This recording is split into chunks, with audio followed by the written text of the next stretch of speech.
नमस्कार, मी श्रुतिका गावंडे. आपण पाहत आहात विदर्भ न्यूज 365. महिला विशेष या कार्यक्रमामध्ये तुमचं स्वागत आहे.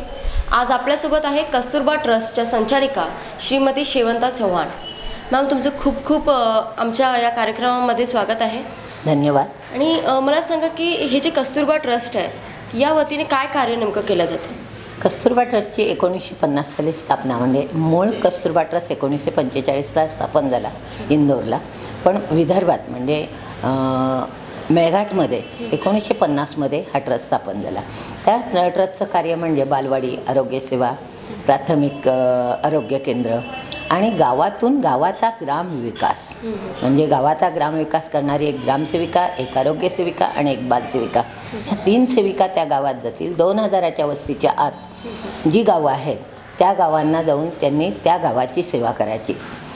एक कुठलं तरी सेंटर ठरवलेलं असायचं, त्या सेंटर ते मुख्य, आणि तिथून मग त्याच्या आसपास असलेली 40 गावं, त्या गावांचा विकास करायचा. तर विकासाचा कशा पद्धतीने, त्या काळी या ठिकाणी जेव्हा मेळघाटमध्ये त्या काळी आमच्या आरोग्यसेविका आल्या तर कुठलीच सोय नव्हती. अगदी 1 आण्यापासून म्हणजे 1 पैशापासून तर 1 रुपयापर्यंत, त्यावेळेला 50 पैशाने 1 रुपयाला फार मोठी किंमत नव्हती, पण तेव्हापासून त्या कार्यरत होत्या. मग डिलेवरीला त्यांना डोली यायची, डोलीतून जायच्या, कधी 20 किलोमीटर 40 किलोमीटर पायी जायच्या. तिच्याबरोबर एक आरोग्यसेविकेबरोबर एक बालसेविका पण जायची. अशा पद्धतीने आरोग्याचं काम या मेळघाटमध्ये सुरू झालं. तिथून नंतर 1962 साली धारणीमध्ये आमचं केंद्र सुरू झालं. याही केंद्रात प्रथमतः बालवाडी, इथे काही नव्हतं, जंगल होतं, दाट अभयारण्य होतं. त्यावेळेला वनविभागाचं 4 करोडचं लाकूड जायचं, म्हणजे इतकं मोठं अभयारण्य असणारं हे मेळघाट. आणि ह्या मेळघाटामध्ये तेव्हा आम्ही आलो तेव्हा साधी जमीन होती आणि बासाची एक झोपडी होती, कुठेही दरवाजा नव्हता, काही नव्हतं. पण ज्या वेळेला आमच्या सेविका आल्या त्या या ठिकाणी राहिल्या, कामाला सुरुवात केली. पण बालवाडी हे मुख्य कारण. आणि तुम्ही पाहिलं गेलं तर तुम्ही कोकणच्या मेळघाटात यायचं आणि ही सगळी संकल्पना तुम्हाला सुचली कशी? नाही, मला सुचली नाही.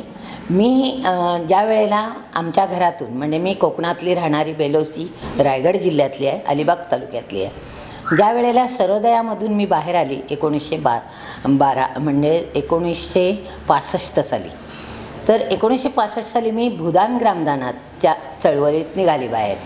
त्यावेळेला मी असं ठरवलं की आपल्या गावात 7वीपर्यंतच आमच्या गावात शाळा होती, आपलं शिक्षण झालेलं आहे, जर सर्वोदयात गेलं तर पुढचं शिक्षण होईल. तर त्यानिमित्त मी त्याच्यात बाहेर पडली. आणि तिथे बाहेर पडल्यानंतर मला विनोबाजी, पूज्य विनोबाजी, त्याच्यानंतर जयप्रकाशजी, त्याच्यानंतर आप्पासाहेब पटवर्धन, या सर्वांच्या सान्निध्यात राहायला मिळालं. गोविंदराव शिंदे असतील, मटकर असतील, ह्या सगळ्यांच्या सान्निध्यात राहायला मिळालं.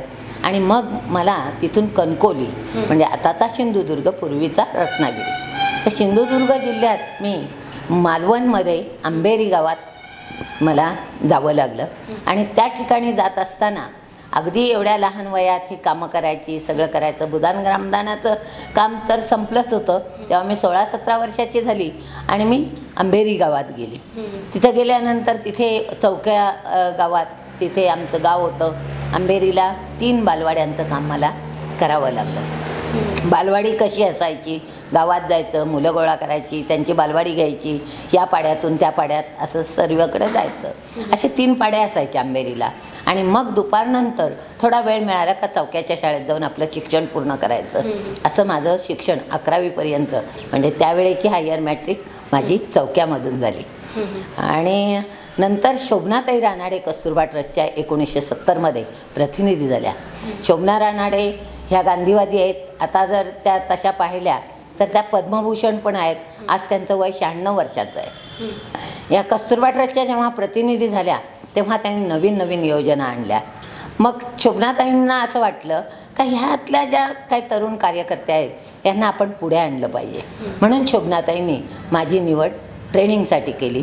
ते ट्रेनिंग होतं कोसबाडला, अनुताई वाघांकडे. अनुताई वाघ म्हणजे कोसबाडच्या, आणि कोसबाडला ताराताई मोडकांनी शिक्षणाचा जो पाया घातला त्याच्यात मला ताराताई माझ्या प्रिन्सिपॉल, अनुताई माझ्या शिक्षिका आणि सिंधुताई ह्यासुद्धा माझ्या शिक्षिका, सिंधुताई अंबिके. मग आम्ही कोसबाडला गेलो. कोसबाडला आमची निवड झाली. 1974 ते 75 माझं ते ट्रेनिंग होतं. तर तिथे त्यावेळेला 7वी झालेल्या ह्यांना प्रशिक्षण द्यायचे शिक्षकाचं. म्हणजे ते शिक्षक प्रशिक्षण घेऊन त्या शिक्षकांना मग कुठेही पाठवायचं. तर मी ठरवलं इथं दोन्ही ट्रेनिंग आहेत, एक बालसेविकेचं पण आहे आणि प्री प्रायमरी टीचर ट्रेनिंग होतं ते पण करायचं. म्हणजे त्याला आताचं DED पण त्यावेळेचं प्री प्रायमरी ट्रेनिंग. तर हे ट्रेनिंग करत असताना अनुताईंनी मला 2 अटी घातल्या होत्या. प्रत्येक गावात जाऊन गावाची सेवा, तुम्ही कस्तुरबा ट्रस्टच्या आम्ही 5 मुली होतो, तर 5 मुलींना आम्हाला वाटून दिली ती खेडी. त्या खेड्यात जायचं, तिथं गावाची सेवा करायची, गावात जाऊन त्यांचं आरोग्याचं बघायचं सगळ्यांचं, त्या आरोग्याच्या तपासण्या करून त्यांना इंजेक्शनं देण्याचं, हे सगळं आम्हाला तिथं ट्रेनिंग दिलं होतं. मी 16च वर्षाची होती, 16-17 वर्षाचंच वय होतं माझं. मग हे काम मी स्वीकारलं आणि त्या कामातून मी त्या ठिकाणी असं उत्तमात उत्तम काम केलं. तर आमची तर 13वी बॅच होती अनुताई वाघांकडे. तर अनुताईंनी मला इतकी कामं दिली पण मी कुठेही हटली नाही. 10 किलोमीटर चालायचं असू दे, 25 किलोमीटर चालायचं असू दे, पण मी कुठेही हटली नाही तिथे. आणि ज्या वेळेला माझा रिझल्ट लागला तेव्हा मी महाराष्ट्रातून प्री प्रायमरी आणि बालसेविकेत पहिली आलेली आहे तिथून. म्हणजे ज्यांना अशी अपेक्षा पण नव्हती का ह्या कस्तुरबा ट्रस्टच्या मुली आहेत, हे आहेत. आणि अनुताई म्हणाल्या माझ्या जीवनात मी कधीही कोणाला बक्षीस दिलं नाही, पण एक चातक पक्षी म्हणून मला त्यावेळेला त्यांनी बक्षीस दिलं, माझा खूप मोठा सत्कार केला. मग मी पुन्हा विचार केला आपण आता ट्रेनिंग झालं तर कुठं जायचं. मग शोभनाताई रानाड्यांकडे आलो. त्या आमच्या प्रतिनिधी होत्या कस्तुरबा ट्रस्टच्या, आमच्या म्हणजे कस्तुरबा ट्रस्ट. तर कस्तुरबा ट्रस्टच्या त्या प्रतिनिधी असल्यामुळे त्यावेळेला त्या तिथे त्यांच्याकडे गेली. तर म्हणाल्या शेवंता आता तू काय करणार. तर मी म्हटलं तुम्ही सांगा मला काय करायचं आहे ते. म्हणजे कसं काम करायचं हे तर आता मी शिकून आले, तुम्ही मला जिथे पाठवाल तिथे जाऊ. मग म्हणाले तू जा, तुझ्या घरी जा आणि विचारून ये.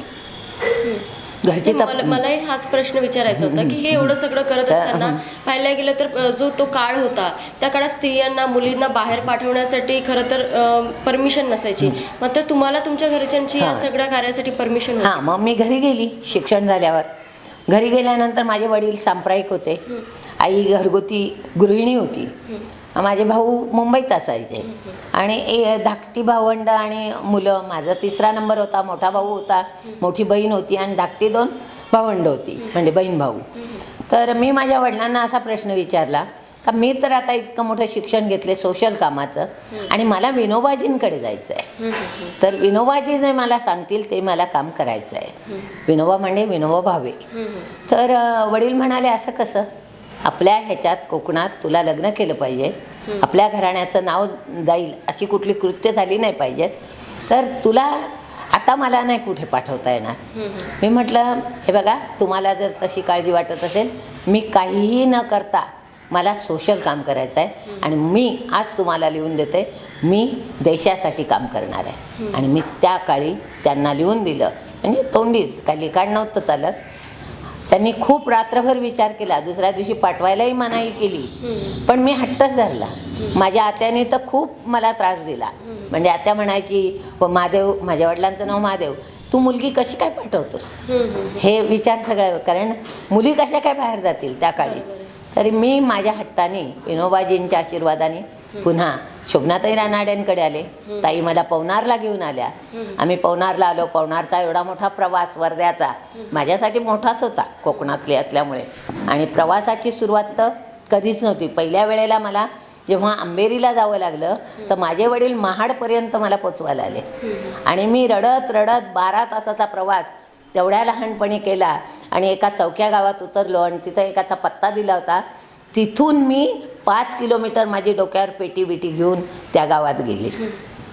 म्हणून मी म्हटलं आता वर्ध्याला जायचं आहे तर शोभनाताई सोबत आहेत. तेव्हा तर आपण एकट्या गेलो होतो. आम्ही आलो, प्रार्थनेची वेळ झाली होती. पवनारला आल्यानंतर शोभनाताई म्हणाले बाबा ही तुमच्या रायगडची, बाबांचं गाव गागोद, गागोद्यामधून रायगड जिल्ह्यामध्ये गागोद येतं, ही तुमच्या गावची मुलगी आहे. आता हिला पुढे काम करायचं आहे तर काय काम करायचं. तर त्यांनी हसले आणि म्हणाले हिला काय काम द्यायचं. म्हणून आनंदाचे हसू होते त्यांचे. आणि ते उठून गेले आणि माझ्या पुढे 3 चिठ्ठ्या टाकल्या. त्यातली एक चिठी तू उचलायची आणि मग शोभना काय सांगायचे, कारण शोभना माझ्यासाठी शोभनीय आहे. त्यामुळे शोभना जो निर्णय घेईल या चिठ्ठीतून तो निर्णय तुला पसंत करावा. 3 चिठ्ठीतली एक चिठ्ठी मी उचलली, तर त्याच्यात गडचिरोली, चंद्रपूर आणि अमरावती असे 3 जिल्हे विदर्भाचे विनोबाजींनी टाकले होते. माझ्या वाट्याला अमरावती जिल्हा आला. मग अमरावती जिल्हा म्हणजे अमरावतीत नाही जायचं आहे सांगितलं. आदिवासी क्षेत्र जो मेळघाट आहे, आताचा मेळघाट, त्यावेळेला चिखलदरा धारणेच म्हटलं जात होतं. आणि अशा ठिकाणी तुला ते जायचं आहे आणि तेही धारणेला. मी खूप रडली, मला हे जमेल की नाही, मेळघाट म्हणजे मला भाषा येईल की नाही, मी तिथे गेल्यावर ह्या लोकांना ओळखेन की नाही, आणि मला हे सहज शक्य होईल का, हे सगळा विचार जेव्हा केला. आणि मी जेव्हा परत गेली त्यावेळेला परत गेल्यानंतर मी माझ्या वडिलांना सांगितलं, मला आता मेळघाटात पाठवतायत. ते तर मुळीच तयार झाले नाही. ते म्हणाला, मी ते ऐकलेलं आहे, अभयारण्य आहे, तिथं प्राणी राहतात, तू परत नाही आलीस तर. मी म्हटलं, तुम्हाला 2 मुली आहेत, 3री मुलगी देशासाठी चाललेली आहे. हे मी माझ्या वडिलांना. मात्र एवढ्या कमी वयात तुम्हाला जी ही जिद्द आहे किंवा हा जो तुम्ही एवढा मोठा निर्णय घेतला की मला घर सोडून आता कार्य करायचं आहे, हे कुठून आलं? पुस्तकं वाचली विनोबाजींची. विनोबाजींची पूर्ण हिस्ट्री वाचली होती. त्यांनी कसं कार्य केलं. विनोबाजींचं कार्य असं होतं, हे 3 भाऊ होते, बाळकोबा, विनोबा आणि शिवाजी. ते जेव्हा शिक्षण पूर्ण करून जेव्हा परत आले गागोद्याला, तेव्हा त्यांच्या आईला त्यांनी विचारलं, आम्ही काय करायचं.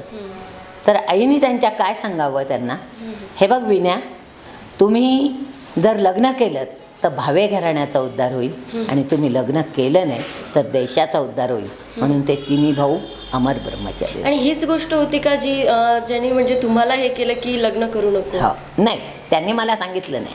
ही गोष्ट मी ऐकल्यावर मी निर्णय घेतला. हीच गोष्ट वाचल्यानंतर तुम्हाला असं वाटलं की लग्न नाही लग्न करायचं आपण. हा निर्णय जेव्हा घरी सांगितला की लग्न करायचं नाही, तेव्हा घरच्यांची काय प्रतिक्रिया? घरच्यांची प्रतिक्रिया तर माझ्या विरोधातच गेली खूप. मला 2 वर्ष घरी जायचं नाही जायचं हा मोठा प्रश्न पडला होता. माझे वडील मला उभे करतील का, मला घरात घेतील का. पण माझं कार्य चांगलं असल्यामुळे मी शोभनाताईंना घेऊन माझ्या घरी गेली. शोभनाताई रानाडेंना. शोभनाताईंनी आणि रानाडे काकांनी माझ्या वडिलांना समजवलं, शेवंता आपण मेळघाटात पाठवतो, तुम्ही काय काळजी करू नका, आम्ही दोघं शेवंताचे आई वडील आहेत असं त्यांनी सांगितलं. आणि ही मोठी माणसं पुण्यातून गेल्यामुळे माझ्या वडिलांनी मला निर्णय दिला.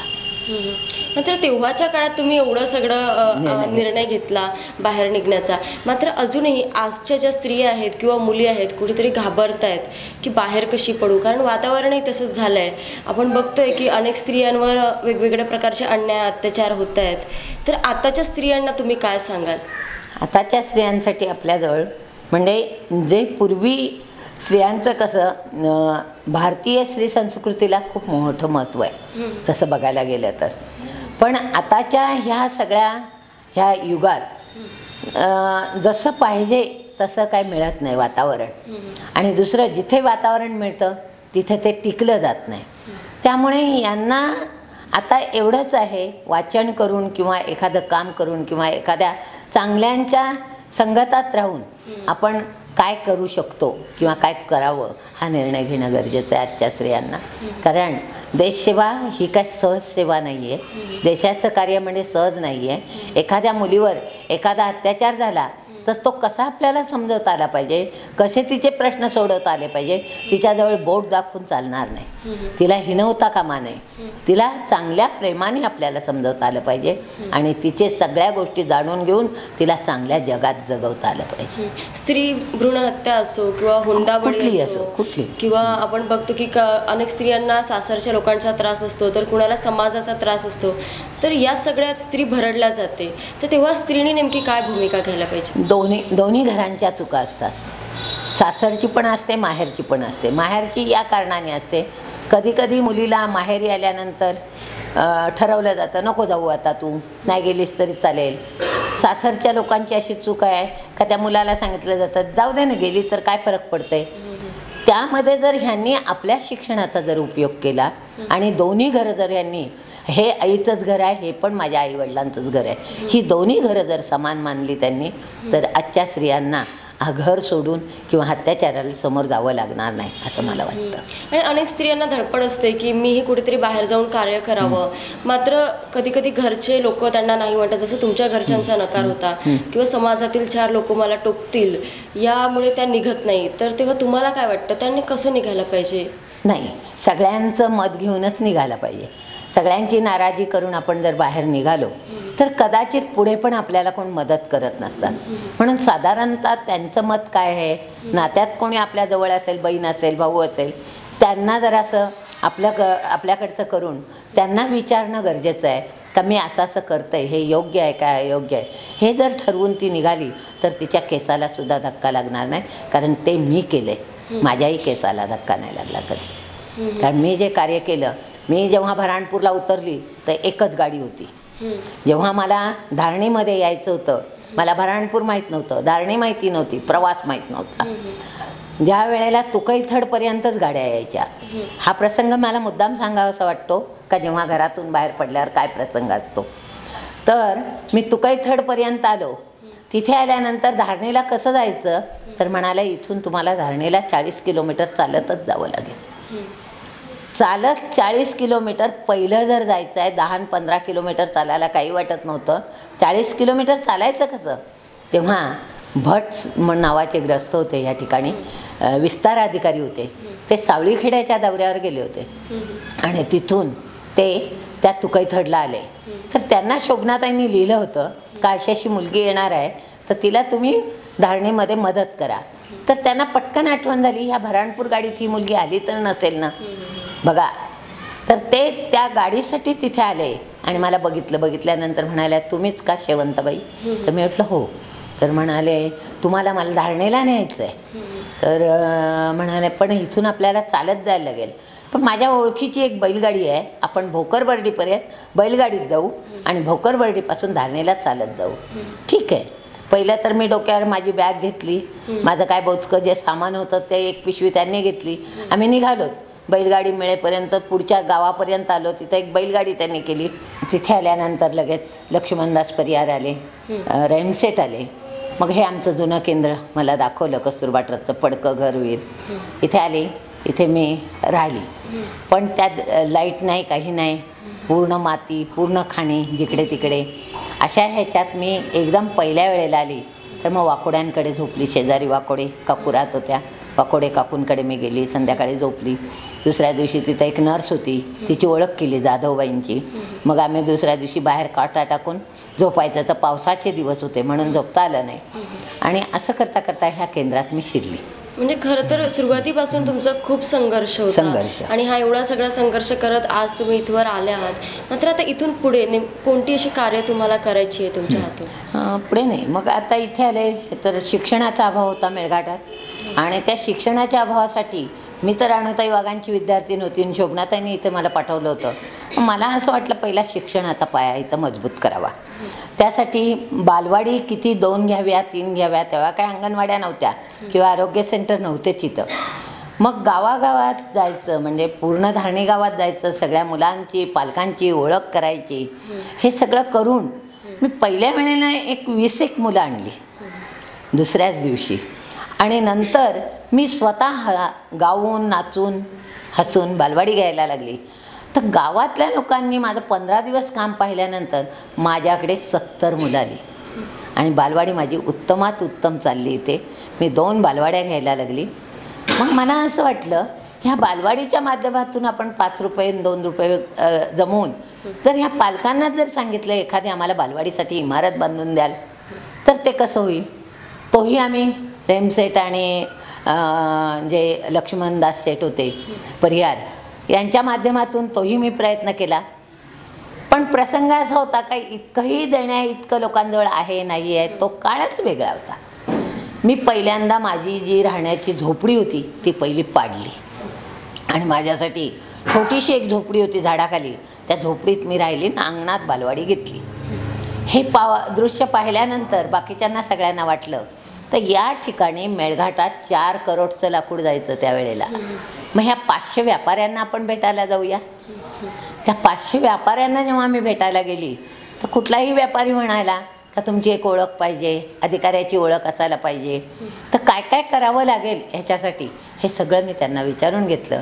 आणि त्याप्रमाणे मी त्यांच्या म्हणण्याप्रमाणेच सगळ्यांच्या ओळखी केल्या. आणि गोवर्धन सेठ नावाचे ग्रस्त होते, त्यांना भेटलो. मला म्हटलं एक 500 रुपयाच्या जरी पावत्या मिळाल्या किंवा 5 रुपयाच्या 500 व्यापाऱ्यांच्या पावत्या मिळाल्या तर बरं होईल. तर तुम्ही एक काम करा, सब डेपो चिखलदऱ्याला राहतात, त्यांची परमिशन आणा. काही पावती फाडायची असली तरी परमिशन लागेल त्या काळी.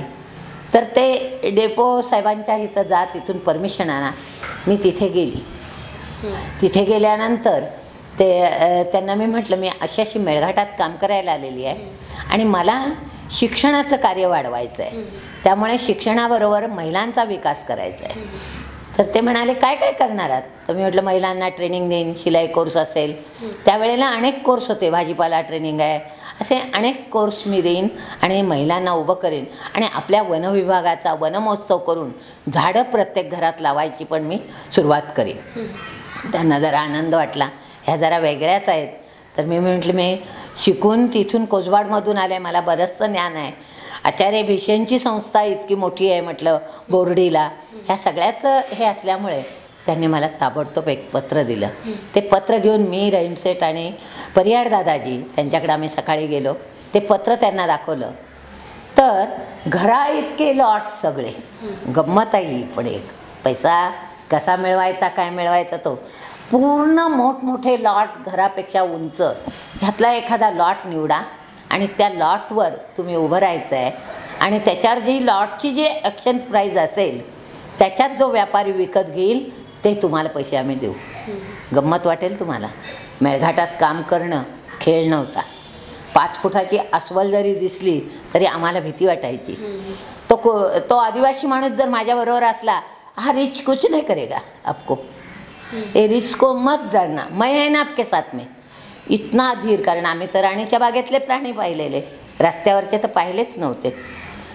तर त्या लॉटवर उभं राहायचं आहे दुसऱ्या दिवशी. सगळं छोटासा कस्तुरबाचा फोटो होता त्या काळी आमच्याकडे. त्या फोटोला घेऊन मी रात्रभर बसली, विचार केला माझे आईवडील काय म्हणणार, मी जर हे काम केलं तर मला कोण काय म्हणेल का, असं म्हणणे अनेक प्रश्न माझ्यासमोर उभे राहिले. पण जागृत कस्तुरबा आहे आमची. कस्तुरबा ट्रस्टच्या गांधीजींच्या पत्नी जरूर आहेत त्या, पण त्या जागृत आहेत. त्यांनी मला पहाटे 5ला उत्तर दिलं, तू जा. मला ते उत्तर मिळालं आणि मी अक्षरशः खूप रडली त्या दिवशी. आणि सकाळी हे आले 6:30ला, त्यांच्याबरोबर मी निघून निघाली. तिथे गेलो आम्ही, गोवर्धन सेठला भेटलो. ते म्हणाले या ताई, तुम्हाला मी आज मुलगी मानली, माझा मी नफा घेणार नाही, माझ्या नफ्याचे पैसे तुम्हाला देणार आणि तुम्ही बालवाडी बांधा. 11वा लॉट मी निवडला. त्याच्यातला प्रत्येक लॉटची बोली कशी असते काय असते हे सगळं पाहावं लागलं मला. ती बोली बघताना ते 500 व्यापारी गोल उभे राहताना मला पहिल्यांदाच भीती वाटली होती. पण मी कोकणातली असल्यामुळे, माडाच्या झाडावर चढणारी असल्यामुळे, मला होडी चालवणारी असल्यामुळे मला कशाची भीती वाटली नाही. म्हणजे त्या लॉटवर चढण्याची. भराभरा मी उंच, हे 1 मजला असेल जवळपास, ह्याच्याही उंच, त्या लॉटवर चढली आणि उभी राहिली. उभी राहीपर्यंत काही नाही, मी दादाजींना सांगून गेली. दादाजी म्हणजे परिहार दादाजी.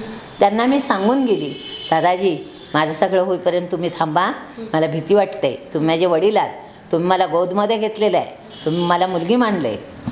मी वर गेली लाकडाच्या लॉटवर. केसापासून पायाच्या नखापर्यंत टर घाम आलेला होता. आणि आता मला हे बोलायचं आहे, कस्तुरबा ट्रस्टला हे पैसे मागायचे आहेत. पहिली वेळ होती पैसे मागण्याची. झालं, माझ्या लॉटवर नंबर आला. मला सांगितलं होतं ऑक्शन प्राईज होती त्या लॉटची 20,000. 20,000 जो व्यापारी म्हणेल तेव्हा तुम्ही थांबायचा आणि कस्तुरबा ट्रस्टची माहिती सांगायची. आला माझ्या लॉटचा नंबर आणि मी त्या लॉटवर उभी राहिलेलीच होती. लॉटचा नंबर आला. 11,000, 15,000, 20,000, 20,000. व्यापाऱ्यांनी म्हटलं 500 व्यापारी गोळ उभे राहिले. मला हिंदी येत नव्हतं, काही व्यापारी सगळे हिंदीच होते. मी त्यांना विनंती केली हात जोडून, मला मराठी बोलता येते, तुटकं फुटकं हिंदी येते, पण मी तुम्हाला कस्तुरबा ट्रस्टची माहिती सांगते. त्यांना सांगितली मला इथे एक सुंदर बालवाडी चालवायची आहे आणि इथं महिलांना वेगवेगळे ट्रेनिंग द्यायचे आहेत आणि ह्या मेळघाटाचा मला विकास करायचा आहे. आणि मला विनोबाजींनी सांगितल्याप्रमाणे 5च वर्ष नाही राहायचं, मेळघाटाचा विकास करेपर्यंत जितकी वर्ष लागतील तितक्या वर्ष माझी राहायची तयारी राहील. त्यांना सगळ्यांना पटलं. एक व्यापारी कल्याणचा होता, तो म्हणाला हा लॉट मी घेतो, आणि तो लॉट 45,000ला गेला. आम्हाला 25,000 रुपये मिळाले. त्याच्यात हा हॉल आणि ती माझी बालवाडीची खोली राहायची. इथे एकूण किती वर्ग आहेत आणि किती विद्यार्थी आहेत? आता जवळपास आमचे 7वीपर्यंतचे वर्ग आहेत, पुढे 8वी 9वी 10वीचे वर्ग आहेत. प्रत्येक वर्गात 50 जरी म्हटले तुम्ही तरी आज जवळपास 500 ते 750 मुलं आहेत या शाळेत, गावातून शिकत आहेत. एकंदरीत चांगला प्रतिसाद मिळाला सगळ्यांनी मला. पण धारणी गावाने मला खूप मानलं. मग ते वाईस सेट असतील, शिक्षक असतील, आता सोबतच आहे आपल्या संदीप, त्याचे वडील असतील, दुसरा तो आहे त्याचे वडील, सगळ्यांनी मला उचलून धरलं होतं. आणि अधिकाऱ्यांनी तर त्याहून, शिवाजीराव कलेक्टर असताना कलेक्टर कधीही कोणाला घेऊन नव्हते जात, पण मलाच घेऊन जाऊन ग्रामसभा घ्यायचो आम्ही, गावागावात जायचो. असा करून मेळघाटाचा विकास, मेळघाटाच्या मुली जमा केल्या, त्यांचे ट्रेनिंग केले. त्यांना मग आगाखान पॅलेसला नेलं. आगाखान पॅलेसमध्ये नंतर काही जणी शिकलेल्या होत्या. गंमत तुम्हाला एक मजेशीर सांगते. या ठिकाणी प्रकल्पामार्फत बकरी ट्रेनिंग होतं, आणि बकरी ट्रेनिंगच्या वेळेला हे बकरी ट्रेनिंग ह्यांना चारगावला द्यायचं. तर ह्या एवढ्या 350 महिला घेऊन कोण जाईल? तर कलेक्टर म्हणाले शेवंता जाईल, शेवंताला पाठवा. प्रकल्प अधिकाऱ्यांना सांगितलं, या कस्तुरबा ट्रस्टच्या ज्या ताई आहेत त्या जातील घेऊन. मला सांगायला आले, मी त्यांना चारगावला घेऊन गेली. आम्ही 150 महिलांना मी न्यायचा प्रयत्न केला. मला 300 जमणार नाहीत सांगितलं, 150च महिलांना आपण घेऊन जाऊ. 150 महिला ह्या 120 गावातल्या होत्या, मेळघाटातल्या. मी चिखलदरा धारणी दोन्ही गावात काम करत होती. तर ह्या दोन्ही गावातल्या महिला मी एकत्र केल्या, त्या घेऊन गेली चारगावला. तिथले सायंटिस्टिक डॉक्टर सगळे, ते डॉक्टर सगळेच घाबरले आणि म्हणायला लागले का ह्या महिलांना आम्ही, ह्या अनपढ महिला आहेत, अंगठाबहादूर महिला आहेत, ह्यांना आम्ही ट्रेनिंग कसं द्यायचं, असं त्यांना मोठा प्रश्न पडला. तर मला त्या चारगावच्या त्या ह्याच्यावर ब्रिजवर कुठलंही महिलांचं कुठे कापड वाळताना दिसत नव्हतं. आम्ही संध्याकाळी पोचलो, दुसऱ्या दिवशी सगळ्यांच्या आंघोळ्या झाल्या, सगळ्या आपल्या पताका आमच्या वाळायला लागल्या तिथे कपड्यांच्या. ते सगळे सायंटिस्टिक आल्यावर थक्कच झाले. म्हणाले ह्याच्या मुख्य कोण आहेत? चव्हाण मॅडम आहेत. मला भेटायला आले. म्हणाले आता काय करायचं चव्हाणताई, ह्यांना कसं ट्रेनिंग द्यायचं? मी म्हटलं बघा, ट्रेनिंग असं साधं सोपं कसं द्यायचं हे मी सांगतो तुम्हाला. का आपण पहिले गोट फॉर्म फिरून येऊया, त्याच्यातून आमच्या महिला उत्तरं देतील. ती त्यांना तुम्हाला नाही समजली तर मी तुम्हाला समजावून सांगेन, कारण ह्यांची भाषा कोरकू असेल, हिंदी असेल, काय जे असेल ते. आम्ही पूर्ण गोट फार्म फिरलो होतो. जवळपास 200 बकऱ्यांचा गोट फार्म फिरायचा आणि लांब होतं ते. आणि संध्याकाळी आल्यावर ते चारगावचे सगळे डॉक्टरांनी शरणागती पत्करली आणि सगळ्या महिला इतक्या हुशार आहेत. यांनी सांगितलं बकरीच्या दुधापासून काय होतं, बकरीचं पालनपोषण कसं केलं जातं. त्याच दिवशी आम्हाला 200 बकऱ्या आणि 10 बोकड बक्षीस मिळाले ह्या महिलांना. आणि त्यांचे बचत गट होते. हे सगळे आम्ही घेऊन आलो धारणेत, ते सगळ्यांना वाटले. आज एका एका बकरीची इन्व्हॉल 100च्या वर आहे. आणि त्या बकऱ्या आजही त्या महिला त्या ह्या कामात. खरं तर या अनुभवाप्रमाणेच तुमचे सगळेच अनुभव खूप रंजक आणि संघर्षमय होते. आणि शेवंताताईंनी जे सगळं त्यांचा पूर्ण प्रवास जो आपल्यासमोर मांडला आहे, तर यामधून एकच दिसून येते की एका स्त्रीने जर काही ठरवलं तर ती प्रत्येक परिस्थितीवर मात करू शकते. समाजातून निघून काहीतरी आपल्यासाठी, स्वतःसाठी म्हणा, स्वतःच्या ओळखीसाठी किंवा आपल्या बाजूचा जो परिसर आहे त्याला उन्नत करण्यासाठी ती पुरेपूर प्रयत्न करू शकते. आणि अशाच तुम्ही आहात. तुम्ही आम्हाला वेळ दिला, आमच्या प्रेक्षकांशी चर्चा केली, त्यासाठी खूप खूप धन्यवाद.